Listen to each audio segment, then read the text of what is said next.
Hello everyone, welcome to constant learning. उम्मीद है आप सब अच्छे होंगे और आपकी तैयारी बहुत ही अच्छी चल रही होगी। तो देखिए यहाँ पे हमारा जो सीरीज़ है यहाँ पे द वोकेबलरी शो, यानी कि इसमें हम है जो इम्पोर्टेंट वोकेबलरी होती है, एडिटोरियल की होती है, जो आपके यहाँ पे एग्ज़ाम में आपके आने के चांसेस होते हैं, बहुत ज़्यादा इम्पोर्टेंट होती है। अब ये चाहे आपके क्वेश्चन हो, क्लोज टेस्ट हो, ठीक है ना, चाहे आपका ग्रामर बेस्ड क्वेश्चन हो, वोकैब हो, सब में है जो यहीं से वर्ड आपके आते हैं और टॉपिक भी यहीं से आते हैं। तो इसके लिए बहुत ज़्यादा आपके लिए इम्पोर्टेंट है ये वोकैब। तो इसके लिए आपको इन वीडियोज़ को बार बार है जो रिवाइज़ करना है यहाँ पे, और जिस तरीके से मैं आपको बताता हूँ उस तरीके से आपको बस सुनना है और आपको लर्न हो जाएंगे। छोटे वीडियो ही हैं, 10 to 15 मिनट के होते हैं यहाँ पे, और इसमें अपन 10 वर्ड होते हैं जिसके एंटोनिम और सिनोनिम, यानी कि अराउंड है जो 10 वर्ड के पीछे यहाँ पे अपन है जो 50 वर्ड है जो रोज़ के है जो लर्न कर देते हैं इजीली। 50 से ज़्यादा ही होते हैं, ठीक है ना। तो बस कंटिन्यू बने रहिए यहाँ पे। ये डे नंबर 5 है। इससे पहले अपन ने यहाँ पे बहुत सारी वॉकअप कर चुके हैं। डिस्क्रिप्शन में प्लेलिस्ट का लिंक है, जाइए और उनको बार बार रिपीट कीजिए। साथ ही अगर आप चैनल पे पहली बार आए हैं तो प्लीज़ चैनल को लाइक कीजिए, शेयर कीजिए, सब्सक्राइब कीजिए, और वीडियो को जितना पॉसिबल हो सके उतना शेयर कीजिए, रिकमेंड कीजिए, ताकि इसका बेनिफिट है जो मैक्सिमम स्टूडेंट को मिल पाए। शुरू करते हैं आज का सेशन। देखिए, आज का पहला वर्ड है बेटेनोरी, ठीक है ना। तो बेटेनोरी है यहाँ पे, यानी कि कोई ऐसा व्यक्ति है जो आपको पसंद नहीं है। खलनायक, यानी कि एक तरह से गुंडा है, ठीक है ना, जिसके अंदर क्या नहीं, दया नहीं है, ठीक है, दूसरों के लिए यहाँ पे क्या नहीं है, अंदर भावनाएं नहीं है, ऐसे व्यक्ति को बेटेनोरी कहते हैं, ठीक है ना। तो जो अब यहाँ पे अगर अपन देखें तो ऐसे याद रख सकते हैं, नाम भी अजीब सा ही है यहाँ पे, ठीक है ना। जो नूरी का बेटा है, जो नूरी है, तो नूरी का जो बेटा है यहाँ पे बहुत बड़ा क्या है, खलनायक है। तो नूरी के बेटे बहुत बड़े खलनायक है, लोगों को पसंद ही नहीं है, बिल्कुल कोई पसंद नहीं करता उनको, ठीक है ना यहाँ पे। तो यहाँ पे ए पर्सन और thing date one particularly dislikes और अवॉइड्स, यानी कि कोई पर्सन है या ऐसी चीज़ें हैं जो लोग या तो नापसंद करते हैं या उनको अवॉइड करते हैं, यानी कि नज़रअंदाज करते हैं। तो नूरी के बेटे हैं, उनको लोग क्या करते हैं, अवॉइड करते हैं, नज़रअंदाज करते हैं, क्योंकि वो किसी को पसंद नहीं है, ठीक है ना, क्योंकि वो बहुत ज़्यादा क्या है भाई, यहाँ पे उनके अंदर इमोशन ही नहीं है लोगों के लिए। सिनोनिम देखें, नेमेसिस है, आर्च एनिमी है, फो का मतलब क्या होता है, दुश्मन होता है, ठीक है ना, यहाँ पे ध्यान रखना। एले का मतलब क्या है, जो मिलजुल कर रहता है, एक तरह से संधि करना, दोस्ती करना। फेवरेट है, पसंदीदा है। फ्रेंड है, यानी कि दोस्त है यहाँ पे, ठीक है ना। ये बात आपको ध्यान रखनी। उम्मीद है वर्ड आपको लर्न होगा यहाँ पे। आगे देखिए यहाँ पे, आगे टेन अमाउंट, इसका मतलब होता है बराबर, यानी कि यहाँ पे इक्वल वे में यहाँ पे जो भी है, कोई भी काम करेंगे अपन यहाँ पे, ठीक है ना, इक्वल वे में करना है यहाँ पे, ठीक है। अब याद कैसे रखोगे, तो टेन अमाउंट है तो यहाँ पे याद रखो टोंट मारो, ठीक है ना। टाना माउंट, ताना मारो, तो ऐसे लर्न कर सकते हैं अपन इसको, ताना मारो, ठीक है ना। तो जो मम्मी है वो सबको बराबर ताने मारती है, ठीक है ना, मेरे को भी मारती है, दीदी को भी मारती है, पापा को भी मारती है, तो सबको बराबर है जो ताना मारती है, यानी कि किसी को भी नहीं छोड़ती है, ठीक है ना। दो दीदी को मारे, दो मेरे को मारेंगे, दो पापा को मारेंगे, तो इस तरह से मम्मी भेदभाव नहीं करती भाई ताने मारने में। तो टाना माउंट, यानी कि मम्मी है जो सबको बराबर मात्रा में, इक्वल वे में सबको ताने मारती है। तो इक्विलेंट इन सीरियसनेस टू, ठीक है ना, यानी बराबर होना, सब सीरियस है जो, यानी कि सब कोई भी काम करे तो इसमें सीरियसनेस इक्वल होना। Virtue live the same age, साथ ही या फिर एकदम सेम होना, बिल्कुल एकदम, इस तरह से अपन इसको बोलते हैं टाना माउंट। इक्विलेंट होना, इक्वल होना, सिनोनिम्स होना, यानी कि एक दूसरे के एक जैसे होना, ठीक है ना, इक्वल होना, बराबर होना, सिनोनिम होना यहाँ पे, ठीक है ना। एंटोनिम में क्या है, डिसिमिलर, अलग अलग होना, एक जैसे नहीं होना, डिफरेंट होना, अनरिलेटेड, कोई रिलेट नहीं है एक दूसरे से, इस तरह का होना, ठीक है ना। उम्मीद है वर्ड आपको लर्न होगा। आगे देखिए आपका प्लेग्ड, प्लेग्ड का मतलब क्या होता है, परेशान किया हुआ। अब यहाँ पे देखिए, इसको यहाँ पे कैसे याद रखेंगे, प्लेग्ड को रखेंगे अपन प्लेग। तो आपको पता, बहुत पहले एक बीमारी फैली थी, प्लेग, चूहों के कारण फैली थी। तो उस प्लेग की बीमारी ने है जो अपने पूरे इंडिया को बहुत ज़्यादा परेशान किया था, क्योंकि उस पर्टिकुलर टाइम ये बीमारी आई थी चूहों के कारण, ठीक है ना। तो इसने क्या किया था, बहुत सारे लोगों की जान ली थी। तो इसलिए जो प्लेग है यहाँ पे, इसने बहुत ज़्यादा परेशान किया लोगों को, ठीक है ना, बहुत ज़्यादा प्लेग ने क्या किया, लोगों को परेशान किया। तो प्लेग्ड का मतलब परेशान करना। मीनिंग, ट्रबल और affected continuously by a problem, ठीक है ना। तो ट्रबल करना या अफेक्ट करना लगातार किसी एक प्रॉब्लम को, यानी कि जो प्रॉब्लम है उसको लगातार ट्रबल करना और ज़्यादा बुरा कर देना, उसको कंटिन्यू लगातार है जो प्रॉब्लम का बना रहना। तो इस तरह के सेंस में आपके आते हैं plagued.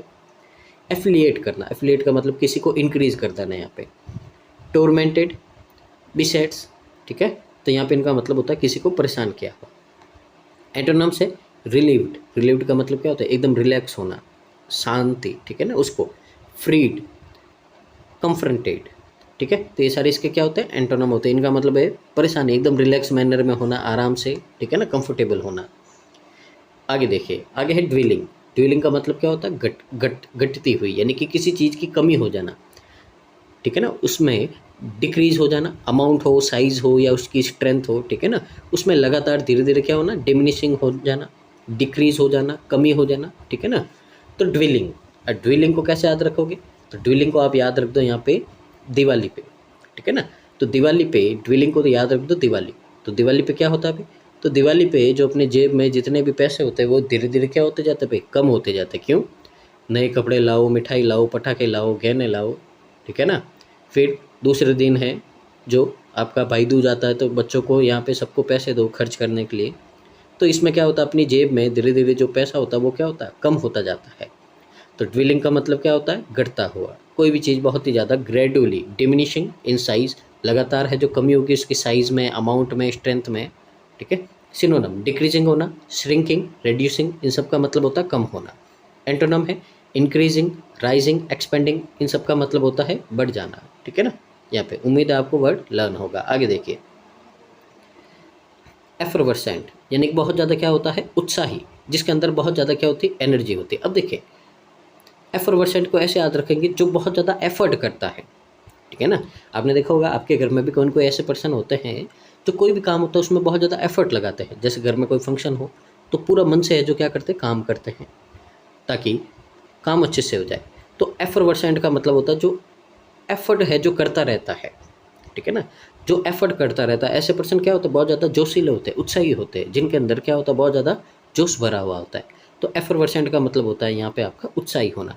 Bubbling with high spirit और एंथुजियाज्म, यानी कि बबलिंग, बबलिंग का मतलब एकदम पूरा भरा होते हैं, बहुत ही ज़्यादा स्पिरिट से, एनर्जी से, एंथुजियाज्म, उत्साह के साथ में भरा हुआ होते हैं, ठीक है ना, ये इनका मीनिंग होता है। सिनोनम देखते हैं यहाँ पे, आगे सिनोनम देखें यहाँ पे, विवेसियस, लिवली, ठीक है, लाइवली, एंथुजियास्टिक, यानी कि इन सब का मतलब होता है बहुत ज़्यादा जोशीला, जोश से भरा हुआ, एनर्जी से भरा हुआ होता है। एंटोनम डल, डल का मतलब क्या होता है, एकदम फीका फीका, कोई एनर्जी नहीं है यहाँ पे, ठीक है ना, एकदम सुस्त, मरा हुआ जैसा। लाइफलेस, जिसके अंदर ऐसा लगता है कि बिल्कुल जान ही नहीं है, एकदम इस तरह से काम करता है, ठीक है, बेमन से काम किया हुआ, सबड्यू, ठीक है। तो ये सारे क्या होते हैं, इसके एंटोनम होते हैं। आगे देखिए यहाँ पे, आगे आपका फोमेंट, फोमेंट का मतलब क्या होता है, भड़काना, ठीक है। अब यहाँ पे देखो, अब जैसे आपने देखा होगा जो बर्थडे वगैरह होता है, ठीक है, या फिर शादी वगैरह होती है तो उसमें एक स्प्रे आता है वो फोम वाला, आपने देखा होगा, ठीक है ना। जब उसको अपन क्या करते हैं, प्रेस करते हैं तो वो एक फोम निकलता है यहाँ पे, ठीक है, इस तरह का देखा होगा आपने। तो फोमेंट, यानी कि आपके मुंह पे किसी ने फोम लगा दिया है। अब आप अच्छे से तैयार हुए किसी पार्टी के लिए और वहाँ गए आप, और किसी ने आपके मुंह पे क्या लगा दिया, फोम लगा दिया। तो फोम लगा दिया तो यानी कि आप क्या हो गए, भड़क गए, गुस्सा आ गया आपको। तो फर्मेंट का मतलब होता है किसी को भड़काना। तो किसी के मुंह पे आप फोम लगा दोगे यानी कि इसको क्या करोगे, आप भड़का दोगे। तो टू इंस्टिगेट और स्टीयर अप, यानी कि इंस्टिगेट करना यानी कि भड़का देना उसको, स्पेशली ट्रबल और कॉन्फ्लिक्ट यानी कि प्रॉब्लम में डाल देना या लड़ाई झगड़ा इतना है जो इंक्रीज कर देना किसी को, ठीक है ना। तो फोमेंट, फोम लगाने से कोई है जो क्या होता है, भड़क जाता है। किसी को भी फॉर्म लगा दो भड़क जाएगा। इंसाइट, प्रोवोक करना, एगिटेट करना, इन सब का मतलब होता है किसी को उंगली करना, भड़काना, ठीक है ना। एंटोनिम्स है सप्रेस, क्वेल, पेसिफाई, इसका मतलब एकदम शांत करना, ठीक है ना, यहाँ पे लड़ाई नहीं करना, एकदम शांति से रहना, ये इसके क्या होते हैं, एंटोनिम्स होते हैं। आगे देखिए, आगे है पेंचेंट, इसका मतलब होता है रुचि, किसी में इंटरेस्ट होना। तो अब आपकी रुचि किस में है भाई, पान और चाट में है, ठीक है ना। तो पेंचेंट का मतलब होता है कि मेरे को तो भाई पान और चाट बहुत अच्छी लगती है, मेरे को उसमें बहुत ज़्यादा इंटरेस्ट है, उसको खाने में मेरे को बहुत मज़ा आता है। तो पान और चाट में मेरी क्या है, बहुत ज़्यादा रुचि है, मेरे को इंटरेस्ट है उसमें। तो स्ट्रॉन्ग और हैबिचुअल लाइकिंग फॉर समथिंग और टेंडेंसी टू डू समथिंग, यानी कि एक ऐसा बहुत ही ज़्यादा स्ट्रॉन्ग या आपकी हैबिट हो जाती है किसी को पसंद करना, ठीक है ना, कोई चीज़ है, कोई काम उसको पसंद करना, या फिर आपकी टेंडेंसी हो जाती है किसी को लगातार करना, ठीक है ना। तो ये तो यानी कि कोई चीज़ है आपको बहुत ज़्यादा अच्छा लगता है, आपको इंटरेस्ट है उसमें, तो पान और चाट क्या है भाई, उसको खाने में मेरे को बहुत ज़्यादा इंटरेस्ट है, मेरे को मज़ा आता है। लाइकिंग करना, प्रेफरेंस देना किसी को पहले कि भाई ये है, जैसे बहुत सारी चीज़ें रख दी आपके सामने, तो मेरे को तो भाई पानी पूरी ज़्यादा पसंद है, तो इस तरह से यहाँ पे इंक्लिनेशन, ठीक है ना। डिसलाइक करना भाई बिल्कुल पसंद नहीं है। एवर्जन, इंडिफरेंस, इंडिफरेंस का मतलब होता है ना तो अच्छा लगता ना ही बुरा लगता, कोई फीलिंग नहीं है अंदर, उसको इंडिफरेंस बोलते हैं, ठीक है ना। उम्मीद है वर्ड आपको लर्न होगा। आगे देखिए यहाँ पे, आगे गुलिबल यानी कि जल्दी बातों में आ जाने वाले, ठीक है ना। तो यहाँ पे देखो गुलिबल को याद कैसे रखो, तो गली वालों में, ठीक है ना। तो गली वालों में यहाँ पे जो लोग होते हैं, जो गली में फिरने वाले लोग होते हैं, वो किसी को भी क्या करते हैं, जल्दी से अपनी बातों में ला देते हैं, ठीक है ना। तो आपने देखा होगा जो गली में यहाँ पे सामान बेचने आते हैं, वो कभी भी क्या करते हैं, यहाँ पे अपने को अपनी बातों में लेके आ जाते हैं और क्या करते हैं, अपना सामान खरीदवा देते हैं। तो गुलिबल में यानी कि गुलिबल का मतलब होता है एक तरह से भोला, ठीक है ना, एक तरह से क्या होता है, भोला होता है। आपने उसको बोला, ठीक है ना, जैसे आपने देखा हो कुछ बच्चे होते हैं एकदम सीधे होते हैं, आपके गली मोहल्ले में भी होंगे, तो आप उनको कोई भी बात बोलते हो वो विश्वास मान लेते हैं, इतने सीधे होते हैं, उनको गुलिबल बोलते हैं। तो जो गली में आने वाले होते हैं वो क्या करते हैं, यहाँ पे वो किसी को भी अपनी बातों में है जो ले आते हैं, ठीक है ना। तो गुलिबल का मतलब होता है यहाँ पे किसी की बातों में आ जाना, विश्वास कर देना।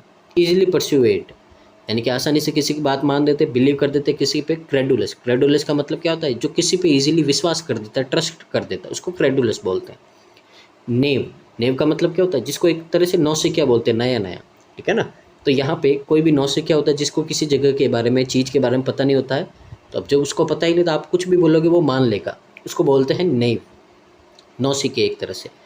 ट्रस्टिंग, आसानी से विश्वास करता है, क्रेडुलस आसानी से विश्वास कर देता है। साइनियल का मतलब क्या होता है, बहुत ज़्यादा चतुर, चालाक होता है। सस्पिशियस यानी कि हर किसी पे डाउट करने वाला। स्पेक्टिकल का मतलब भी होता है डाउटफुल, यानी कि वो डाउट करेगा कि ये बात आपने बोली क्यों सही है, अभी तेरे को किसने बोला, नहीं नहीं मेरे को बता तू, तेरे को किसने बोला, इस तरह से यहाँ पे करते हैं, ठीक है ना। उम्मीद है वर्ड आपको याद होंगे।